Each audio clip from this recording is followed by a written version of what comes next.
नमस्कार मेरे प्यारे बच्चों। तो आज का इस जो सेशन होने वाला है बहुत ही तगड़ा होने वाला है। आप लोगों के लिए आ गए हैं 10 नंबर वाला क्लास लेके। तो हाँ, सही सुन रहे हैं, कितना नंबर वाला? 10 नंबर वाला क्लास लेके आ गए हैं। तो बिहार बोर्ड मैट्रिक परीक्षा में 2025 के लिए 5 VVI क्वेश्चन आप लोगों के लिए लेके आए हैं। ठीक है, तो उम्मीद है यहाँ से आपको एक भी प्रश्न बाहर नहीं जाएगा। ठीक है, तो जैसे आपको समझाया जाएगा प्रश्न को वैसे ही सॉल्व करना है, आपका एक नंबर भी नहीं कटेगा। ठीक है, तो उम्मीद होगा यह वीडियो पसंद आएगा तो चैनल को सब्सक्राइब कर लेना है, साथ में बेल आइकन दबाना ना भूलना है। तो देखिए, सबसे पहला प्रश्न है हम लोगों के पास। हम कितने क्वेश्चन की बात किए हैं?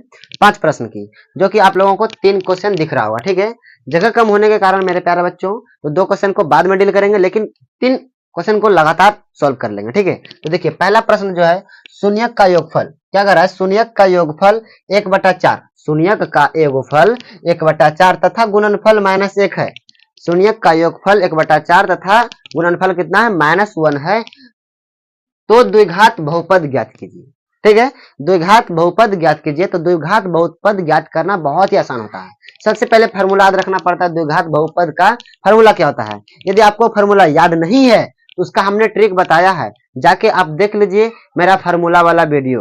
ठीक है, कोई दिक्कत नहीं। द्विघात समीकरण होगा, थंबनेल में लिखा होगा द्विघात समीकरण का सारा फार्मूला, तो वहां से आप लोग देख के आइए फट से और इस चैप्टर में घुसिए और आसान तरीके से सारे के सारे क्वेश्चन को धड़ाधड़ सॉल्व करेंगे। ठीक है, तो सबसे पहला क्वेश्चन है, देखिए शून्यक का योगफल। तो हम लोग जो हमने बता रहा है वो आपको गौर से सुनना है। सबसे पहले सॉल्व, उसके बाद लिखना है आपको दिया है। ठीक है, यदि फुल में फुल नंबर चाह रहे हैं कि 2 नंबर का प्रश्न मेरा एक भी नंबर ना कटे, थोड़ा सा भी मिस्टेक ना हो, तो मेरी बातों को गौर से सुनिएगा। ठीक है, बात को गौर से सुनिएगा। क्या है? सॉल्व दिया है, आपको लिखना ही पड़ेगा। ठीक है, उसके बाद आपको दिया है में क्या दिया है? तो शून्यकों का योगफल। अच्छा, शून्यकों का योगफल क्या होता है यहां समझिएगा। शून्यकों का योगफल, चलिए लिखते चलते हैं। शून्यक का योगफल, योगफल यानी अल्फा क्या होता है? अल्फा प्लस बीटा होता है। ठीक है, शून्यकों का योगफल अल्फा प्लस बीटा होता है। आपको समझाने की जरूरत नहीं, आप लोग समझदार है खुद। कितना है? तो कितना है? 1/4 है। और सेम है क्या है? शून्यक का गुणनफल, गुणनफल कितना है मेरे प्यारे बच्चों? अल्फा इंटू बीटा होता है। ठीक है, अल्फा इंटू बीटा होता है कितना? -1 दे रखा है। ये सब सारे बातें हम लोगों को दे रखा है। तो अब हम लोगों को करना क्या है? करना है कि द्विघात बहुपद ज्ञात करना है।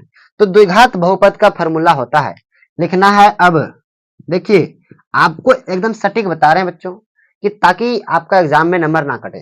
अब द्विघात समीकरण बराबर, ठीक है, द्विघात समीकरण बराबर होता है x² minus alpha plus beta x plus alpha into beta. ठीक है, ये होता है द्विघात समीकरण। यानी कि द्विघात समीकरण का फॉर्मूला क्या होता है? x² minus alpha plus beta x plus alpha into beta. ये बात आपको याद रखना पड़ेगा। इससे ये जो फॉर्मूला है इसको कभी कभी ऑब्जेक्टिव में पूछ देता है कि द्विघात समीकरण का सही फॉर्मूला कौन सा है, सही सूत्र क्या है, ऐसे भी पूछ सकता है क्वेश्चन। तो ये ऑब्जेक्टिव में पूछ देता है कभी कभी। तो आप लोगों से उम्मीद होगा कि यह आपको याद होगा। ठीक है, यदि याद नहीं होगा तो हमने पहले बता दिया कि वीडियो आप जाके देख सकते हैं। अब देखिए यहाँ पे x को लिख देंगे। ठीक है, कोई दिक्कत है नहीं। अल्फा प्लस बीटा का मान हम लोगों के पास 1/4 है। कितना है? 1/4 गुना लगा दिए x plus alpha into beta का मान है -1 है। कितना है? -1 है। ठीक है, कोई दिक्कत है? अब देखिए बात यहाँ पे हो रहा है, जब द्विघात समीकरण आए तो इसके बराबर में क्या होता है? 0 होता है। द्विघात समीकरण की बात करें तो बराबर में क्या होता है? 0 होता है। ये बात आप लोगों को पता होगा, नहीं पता था? चलिए समझा रहे हैं, यहाँ पे समझिए। x² माइनस 1/x प्लस -1 बराबर कितना? 0। ठीक है, कोई दिक्कत नहीं है यहाँ से।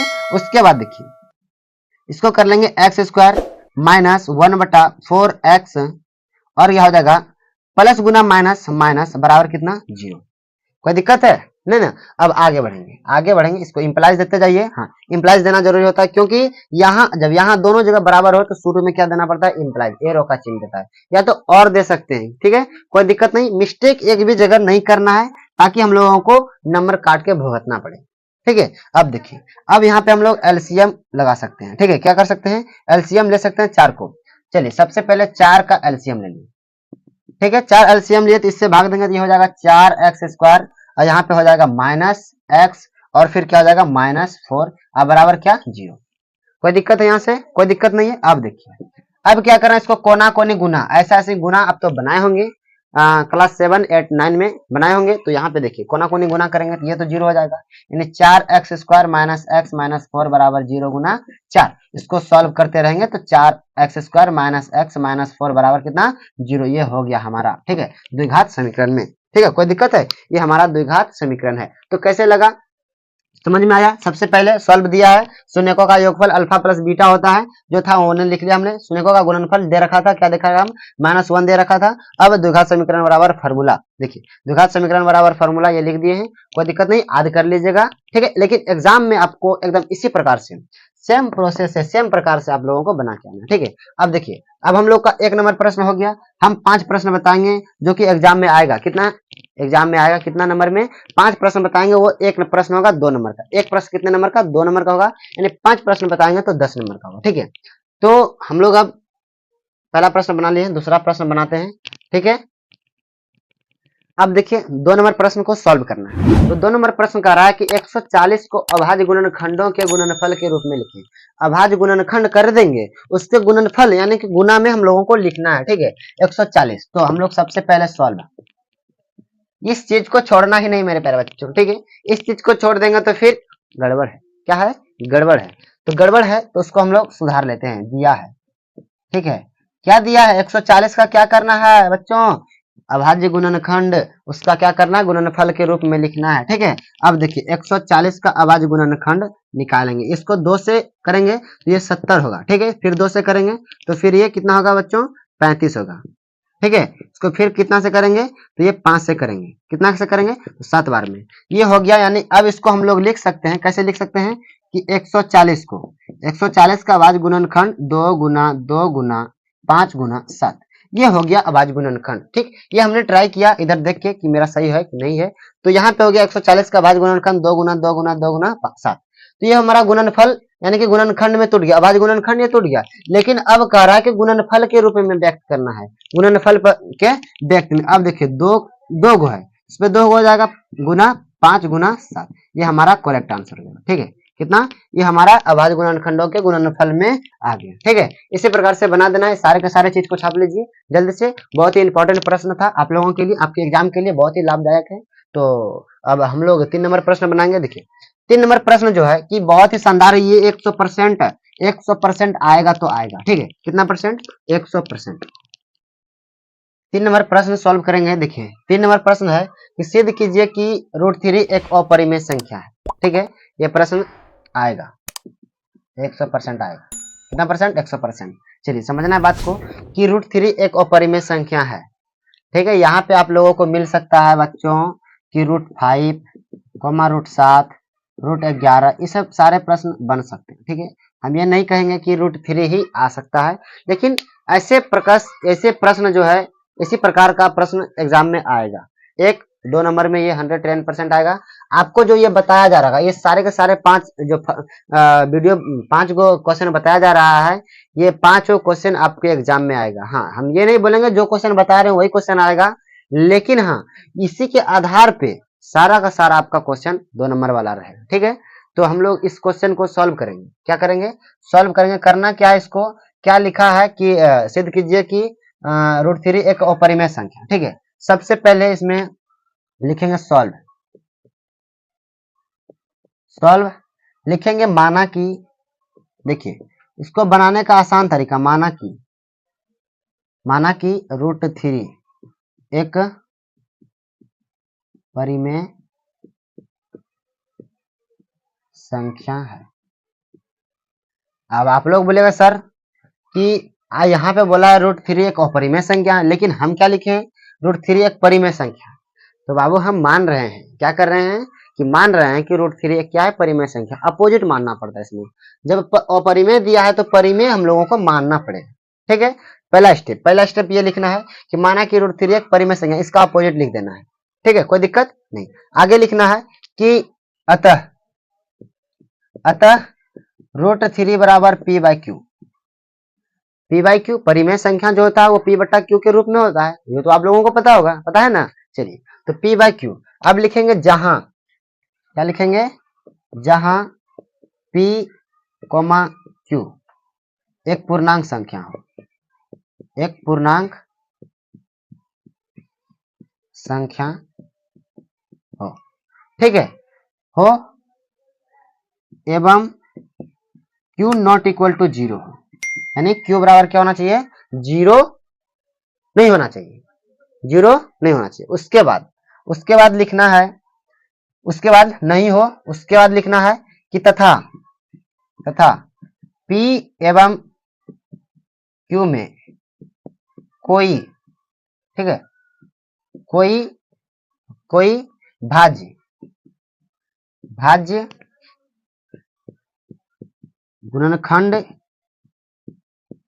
नहीं हो, ठीक है। इस लाइन को गौर कीजिएगा, इस लाइन को गौर कीजिएगा, कहीं ना कहीं आप पहले पढ़े होंगे, इस लाइन को कभी न कभी आप पहले पढ़े होंगे, ठीक है। उम्मीद है कि आप पहले पढ़े होंगे कि जहां P एवं कोमा Q एक पूर्णांक संख्या एवं Q नॉट इक्वल टू 0 तथा P एवं Q में कोई भाज्य गुणनखंड नहीं हो, ठीक है। इतना लिखने के बाद इस चीज को ही याद रखना। ये सेकंड, फर्स्ट हो गया, सेकंड हो गया।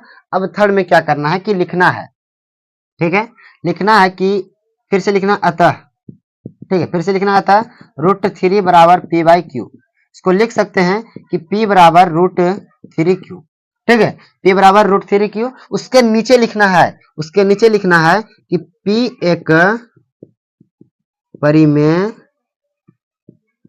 संख्या है एवं रूट 3 क्यू एक अपरिमेय संख्या है, ठीक है। उसके बाद लिखेंगे नीचे अतः परिमेय संख्या बराबर अपरिमेय संख्या, ठीक है। अतः परिमेय संख्या बराबर अपरिमेय संख्या जो कि संभव नहीं है, लिख देंगे नीचे, जो कि संभव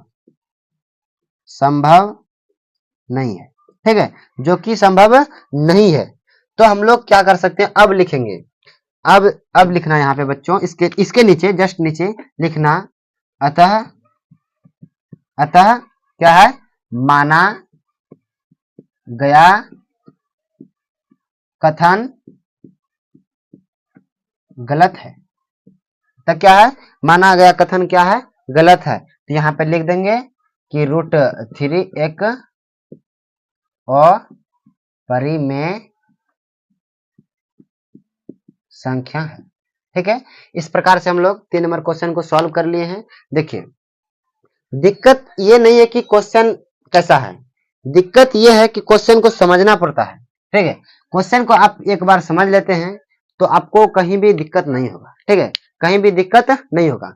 तो हम जैसे बताए हैं वैसे आप एग्जाम में लिख देते हैं तो आपका 2 नंबर 110% हो जाएगा। कितना नंबर, 2 नंबर 100% हो जाएगा। तो देखिए क्या करिए, सबसे पहले माना कि रूट 3 एक परिमेय संख्या है। दूसरे स्टेप में किया अतः रूट 3 बराबर पी बाई क्यू। अब पी बाई क्यू लिखे हैं तो उसके बाद बात को तो लिखना पड़ेगा, पी बाई क्यू लिखे हैं। क्यों लिखे हैं, तो लिखे हैं जहां पी कोमा क्यू एक पूर्णांक संख्या हो एवं क्यू नॉट इक्वल टू क्या हो, 0 हो, तथा P एवं Q में कोई भाज्य गुणनखंड नहीं हो, ठीक है, भाज्य गुणनखंड नहीं हो। अब लिख दिए रूट 3 बराबर P बाई क्यू। अब P बराबर लिखते हैं, कोना कोनी गुना कर दें तो रूट 3 क्यू हो गया है। अब लिखेंगे P एक परिमेय संख्या है एवं Q 3Q एक अपरिमेय संख्या है, अतः परिमेय संख्या बराबर अपरिमेय संख्या जो कि संभव नहीं है। परिमेय संख्या बराबर अपरिमेय संख्या नहीं होता है, तो हम लोग लिख दिए हैं अतः माना गया कथन क्या है, गलत। हम लोग जो माना गया कथन है परिमेय संख्या, वो कथन हम लोगों का गलत है, इसलिए लिखे हैं कि रूट 3 एक अपरिमेय संख्या है, ठीक है। समझ में आ गया यहाँ तक। अब हम लोग प्रश्न नंबर 4 और 5 को बनाएंगे। 3 तक समझ में आ गया, कोई दिक्कत है नहीं ना। चलिए प्रश्न नंबर 4 और 5 सबसे पहले बोर्ड को क्लीन करके नंबर 4 और 5 बनाते हैं। देखिए 4 नंबर प्रश्न है और 5 नंबर प्रश्न, हमने जस्ट 1 2 3 प्रश्न बताए हैं, बहुत ही इंपॉर्टेंट सा प्रश्न था। अब 4 नंबर प्रश्न है 13 बटा 31-25 परिमेय संख्याओं के दशमलव प्रसार शांत है या अशांत है। दशमलव प्रसार शांत है या अशांत है। तो इस चीज को कैसे बनाएंगे, इस क्वेश्चन को कैसे समझेंगे। तो सबसे पहले देखिए क्या कर लेते हैं, सॉल्व। ठीक है, सॉल्व। देखिए 13 और कितना है 31-25। दशमलव शांत करने के लिए, दशमलव शांत कैसे है उसको जानना है, यानी शांत कैसे रहता है, यानी अशांत कैसे और शांत कैसे होता है। तो इसका एक होता है 2 पे पावर n इंटू 5 पे पावर m। ठीक है, 2 पे पावर क्या होता है n होता है और 5 पे पावर क्या होता है m होता है। इस चीज की इस डायरेक्शन में जब हम पहुंच जाएंगे तो ये क्या हो जाता है, शांत होता है। क्या होता है, शांत होता है। यानी 2 का पावर कुछ कर देंगे और गुना 5 का पावर कुछ आ जाए तो ये पावर क्या हो जाएगा, शांत हो जाएगा। इसके बीच में जो कोई संख्या 3 आ जाए, 4 आ जाए, या तो 6 आ जाए, 7 आ जाए, वो आ जाएगा तो फिर क्या हो जाएगा, वो शांत हो जाएगा। ठीक है, समझिए इसको। देखिए सबसे पहले 31-25 का हम लोग क्या कर लेते हैं, गुणनखंड के रूप में लिख लेते हैं। 31-25 को 31-25 इसका तोड़ेंगे, 5 से खाएगा ये 625 होगा, फिर 5 से खाएगा 125 होगा, फिर ये 5 से खाएगा कितना हो जाएगा, 25 हो जाएगा, ये फिर 5 से खाएगा फिर 5 हो जाएगा। ठीक है, यहां तक समझ में आ गया। अब देखिए इसको क्या करते हैं, लिखते हैं यहाँ पे 13/5 गुना 5 गुना 2 3 4 5 है ना, 5 लिखिए। ठीक है, यहां तक समझ में आ गया। अब इसको क्या हम लोग लिख सकते हैं, 13/5 पे पावर 5, 1 2 3 4 5, 5 पे पावर क्या लिख सकते हैं, 5। अच्छा देखिए, अच्छा इसको, अच्छा यहाँ पे हम लोग क्या कर सकते हैं, 5 से खिला के एक भी लिख सकते थे। अच्छा इसको हम लोग लिख सकते हैं गुना 1, क्या, अच्छा गुना 1 यहाँ भी लिख सकते हैं, कोई दिक्कत है नहीं। अच्छा किसी भी संख्या 3 यानी किसी भी संख्या पे 0 पावर का मान कितना होता है, 1 होता है, वो आप लोगों को पता होगा। तो क्या हम लोग यहाँ लिख सकते हैं 13/2 पे पावर 0 गुना 5 पे पावर 5, क्या 2 पे पावर 0 गुना 5 पे पावर 5, क्या हम लोग लिख सकते हैं, हाँ लिख सकते हैं। तो ये मेरा कंडीशन में पहुंच रहा है कि 2 पे पावर यानी पावर में कुछ भी रहे, ये हम नहीं कहेंगे कोई संख्या ही रहे, पावर में कुछ भी रहे, तो पावर में कुछ है या तो 0 है, गुना 5 पे पावर कुछ भी रहे, 5 पे पावर कुछ भी है, तो ये संख्या क्या होता है, शांत दशमलव होता है। क्या होता है, शांत दशमलव। देखेंगे यह शांत दशमलव है। ठीक है, यह शांत दशमलव है, इतना सा लिख देंगे, ये हमारा 2 नंबर में आ जाएगा। ठीक है, उसके बाद ये जो प्रश्न दिख रहा है आपको 5 नंबर, ये है आपका त्रिकोणमिति से। किससे है, त्रिकोणमिति से। तो ये क्वेश्चन ही बहुत ही, इसमें आपको टेबल का मान याद रखना पड़ता है। टेबल जैसे साइन 60 डिग्री, कॉस 30 डिग्री, और क्या है साइन 30 डिग्री, कॉस 60 डिग्री का मान पता होना चाहिए।